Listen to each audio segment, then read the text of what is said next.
வணக்கம். ஒரு மணி செய்திகளை வழங்குவதற்காக நான் லாவண்யா ஸ்ரீராம். தலைப்புச் செய்திகளை பார்க்கலாம். திருப்பதி லட்டில் விலங்கு கொழுப்பு கலக்கப்பட்ட புகார் குறித்து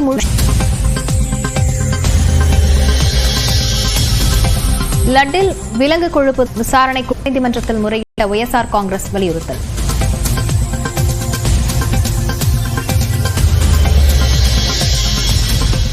திருப்பதி லட்டில் கலப்படம் என பல ஆண்டுகளுக்கு முன்பே எச்சரித்ததாக முன்னாள் தலைமை அர்ச்சகர் ரமண தீட்சிதலு தனியாக போராடியதால் முக்கியத்துவம் இல்லாமல் போனதாகவும் வேதனை.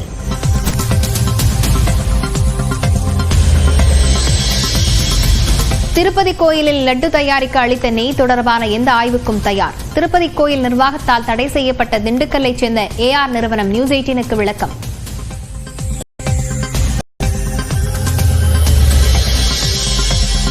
முதலமைச்சர் மு.க. ஸ்டாலினுடன் அமைச்சர் உதயநிதி சந்திப்பு. முத்திரை பதிக்கும் முத்தான திட்டங்களின் நிலை பற்றி ஆலோசனை கூட்ட விவரங்களை தெரிவித்தார். அக்டோபர் 27 தமிழக வெற்றிக் கழகத்தின் முதல் மாநாடு விக்கிரவாண்டியில் நடைபெறும் என கட்சித் தலைவர் விஜய் அறிவிப்பு.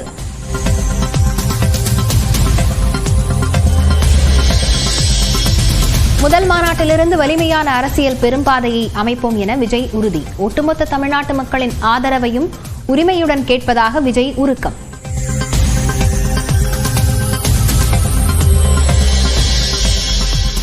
அரசியல் கேள்விகள் கேட்க வேண்டாம் என கோபப்பட்ட ரஜினி. உதயநிதி துணை முதலமைச்சர் ஆவாரா என்ற கேள்விகள் கோபம். அரசியல் கேள்வி கேட்காதீங்க சொல்லிருக்கேன். அரசியல் கேள்வி கேட்காதீங்க சொல்லிருக்கேன்.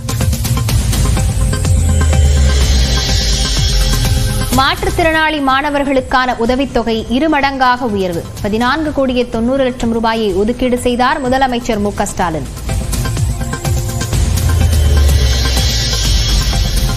அதிமுக முன்னாள் அமைச்சர் எஸ்.பி. வேலுமணி மீது பொய் வழக்கு போடப்பட்டுள்ளதாக எடப்பாடி பழனிசாமி குற்றச்சாட்டு.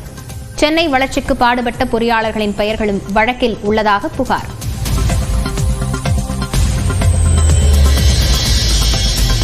நாகையில் ஆதரவற்ற குழந்தைகள் காப்பகத்தில் சிறுமிகளுக்கு பாலியல் தொல்லை.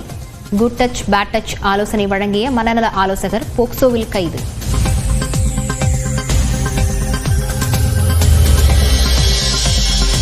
புதுக்கோட்டை மாவட்டம் நமனசமுத்திரம் அருகே கோட்டாட்சியரின் வாகனம் மோதி விபத்து. இருசக்கர வாகனத்தில் சென்ற 2 உயிரிழப்பு.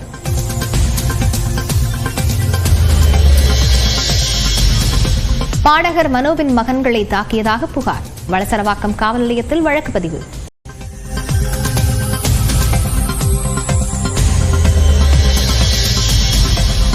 வேலூர் அருகே காட்பாடியில் அரசு பள்ளியில் வளைகாப்பு நடத்துவது போன்று ரீல்ஸ் எடுத்து வெளியிட்ட மாணவிகள். ஆசிரியை சஸ்பெண்ட் செய்யப்பட்ட நிலையில் தலைமை ஆசிரியையிடம் விளக்கம் கேட்பு.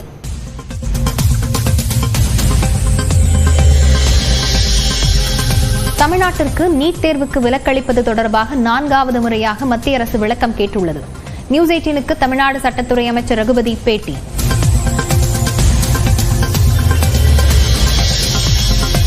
புதிய உச்சம் தொட்டது இந்திய பங்குச்சந்தையான சென்செக்ஸ். 900 புள்ளிகளுக்கு மேல் அதிகரித்து வர்த்தகம்.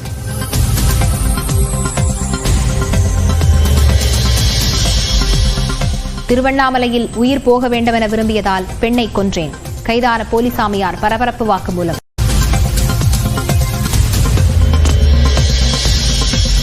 சென்னை சேப்பாக்கத்தில் நடைபெறும் முதல் 370 தடுமாற்றம்.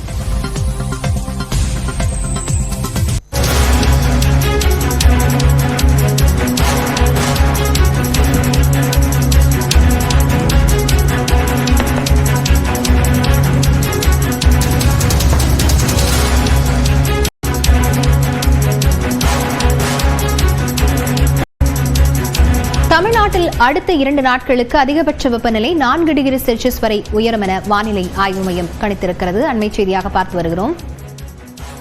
தமிழ்நாட்டில் 4 டிகிரி செல்சியஸ் வரை வெப்பம் உயரக்கூடும் என வானிலை ஆய்வு மையம் தெரிவித்திருக்கிறது. அடுத்த 2 நாட்களுக்கு அதிகபட்சமாக வெப்பநிலை 4 டிகிரி செல்சியஸ் வரை உயரக்கூடும் என சென்னை வானிலை ஆய்வு மையம் கணித்திருக்கிறது. ஏற்கனவே 100 டிகிரியை தாண்டி பல இடங்களில் வெப்பம் பதிவாகி வரும் நிலையில் அடுத்த 2 நாட்களுக்கும் 4 டிகிரி செல்சியஸ் வரை வெப்பம் அதிகரிக்கக்கூடும் என வானிலை ஆய்வு மையம் தெரிவித்திருக்கிறது.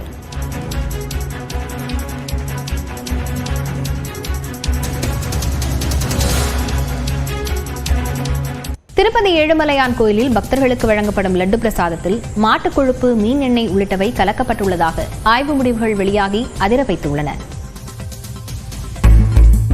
దేవుని దగ్గర పెట్టే ప్రసాదం అపవిత్రం చేసే విధంగా ఓసారి బాధేస్తుంది. నాసి రకమైన ఇంగ్రీడియంట్సే కాకుండా ఎనిమల్ ఫ్యాట్ కూడా వాడారని. ఏది గీకు బదులు. ఏడుకుండలవాడ వెంకటరమణ గోవింద గోవింద, ఏడుకుండలవాడ వెంకటరమణ గోవింద గోవింద. திருப்பதி ஏழுமலையான் கோயிலில் பக்தர்களுக்கு வழங்கப்படும் லட்டு பிரசாதத்தில் தரமற்ற பொருட்களும் விலங்கு கொழுப்புகளும் கலக்கப்பட்டதாகவும், கடந்த 5 ஆண்டுகளாக ஜெகன்மோகன் ஆட்சியில் ஏழுமலையான் கோயிலின் புனிதமே கெட்டுவிட்டதாகவும் முதலமைச்சர் சந்திரபாபு நாயுடு குற்றம் சாட்டியது நாட்டையே அதிர வைத்துவிட்டது. என்னது, திருப்பதி கோயில் லட்டுல கொழுப்பு கலப்படமா என பக்தர்கள் மிரண்டுதான் போய்விட்டனர். இந்த விவகாரம் ஆந்திர அரசியலில் தீயாக பற்றி எறிய முதலமைச்சரின் குற்றச்சாட்டை முற்றாக மறுத்தது ஒய்எஸ்ஆர் காங்கிரஸ் கட்சி. மேலும் இது சந்திரபாபு நாயுடுவின் அரசியல் ஸ்டண்ட் என விமர்சித்த அக்கட்சியின் மூத்த தலைவர் சுப்பா ரெட்டி, திருமலை பிரசாதம் குறித்த சந்தேகத்தை போக்க ஏழுமலையான் முன்னிலையில் சத்தியம் செய்ய தாம் தயாராக இருப்பதாக கூறினார். அதே நேரத்தில் குற்றச்சாட்டு உண்மையாக இருக்கும் பட்சத்தில் சிறப்பு குழு அமைத்தோ அல்லது சிபிஐ உதவியுடனோ விசாரிக்க வேண்டியதுதானே என்று அம்மாநில காங்கிரஸ் தலைவர் ஒய்எஸ் ஷர்மிளா தெரிவித்திருந்தார். இந்த நிலையில்தான் குஜராத்தில் உள்ள தேசிய பால்வள மேம்பாட்டு நிறுவனம் நடத்திய ஆய்வில் திருப்பதி கோயிலில் தயாரிக்கப்படும் லட்டு பிரசாதத்தில் விலங்குகளின் கொழுப்பு கலக்கப்பட்டது உறுதி செய்யப்பட்டதை தெரிவிக்கும் அறிக்கையை தெலுங்கு தேசம் கட்சியின் செய்தி தொடர்பாளர் அனம் வெங்கடரமண ரெட்டி வெளியிட்டார். Our only thing is that this is an affront to the Hindu religion. This is an affront to not one Hindu, to Hindus who live globally, all over the world.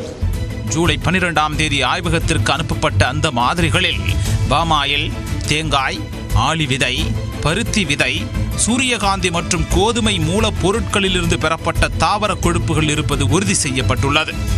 அதே நேரத்தில் மீன் எண்ணெய், மாட்டு கொழுப்பு மற்றும் பன்றிக் கொழுப்பு உள்ளிட்டவை இருப்பதாக குறிப்பிட்டுள்ளதுதான் அதிர்ச்சி அளிக்கும் ரகம். வேண்டுமென்றே கலப்படம் செய்யப்பட்டதா அல்லது வேறு காரணிகள் உள்ளதா என்கிற கேள்விக்கு எந்த பதிலும் இல்லை. எனினும் சில நேரங்களில் தவறான முடிவுகள் வெளியாகவும் வாய்ப்புள்ளதாகவும் கூறப்படுகிறது.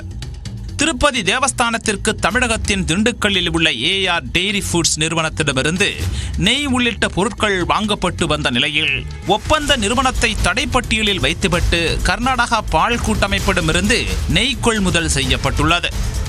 தடை செய்யப்பட்ட நிறுவனத்திடமிருந்து 1 கிலோ நெய் 320 ரூபாய்க்கு வாங்கப்பட்ட நிலையில் கர்நாடகா பால் கூட்டமைப்பிடம் அதே 1 கிலோ நெய் என்பது 475 ரூபாய்க்கு கொள்முதல் செய்யப்பட்டு வந்துள்ளது.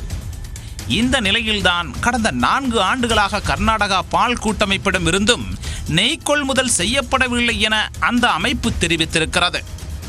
அப்படி என்றால் சர்ச்சைக்குள்ளான நெய் எந்த நிறுவனத்திடமிருந்து கொள்முதல் செய்யப்பட்டது என்ற கேள்விக்கும் விடை வேண்டும்.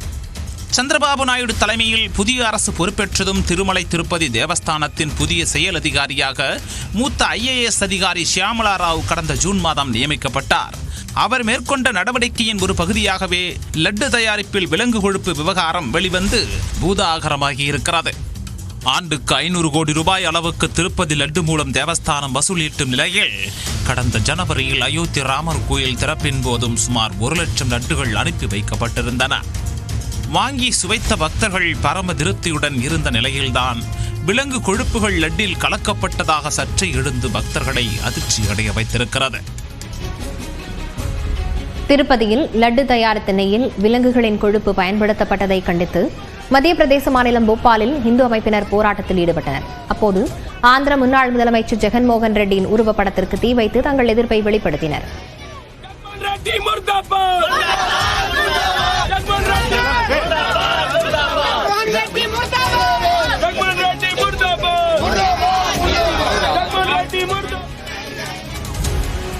லட்டு தயாரித்த நெய்யில் விலங்குகளின் கொழுப்பு பயன்படுத்தப்பட்ட புகார் தொடர்பாக ஒய்எஸ்ஆர் காங்கிரஸ் சார்பில் உயர்நீதிமன்றத்தை முறையிட்டுள்ளது. அதில் முதலமைச்சர் முன்னிலை குற்றச்சாட்டை உயர்நீதிமன்ற நீதிபதி அல்லது விசாரணைக்குழு அமைத்து விசாரிக்க வேண்டும் என்று கூறப்பட்டுள்ளது. அப்போது இதனை பொதுநல வழக்காக தாக்கல் செய்தால் வரும் 25ஆம் தேதி விசாரணைக்கு எடுப்பதாக உயர்நீதிமன்றம் தெரிவித்துள்ளது. ஆந்திர முன்னாள் முதலமைச்சர் ஜெகன்மோகன் ரெட்டி, திருப்பதி தேவஸ்தான அதிகாரிகள் உள்ளிட்டோர் மீது தேசிய பாதுகாப்பு சட்டத்தின் கீழ் வழக்கு பதிவு செய்ய வேண்டும் என்று வழக்கறிஞர் வினீத் ஜிண்டால் புகார் அளித்துள்ளார்.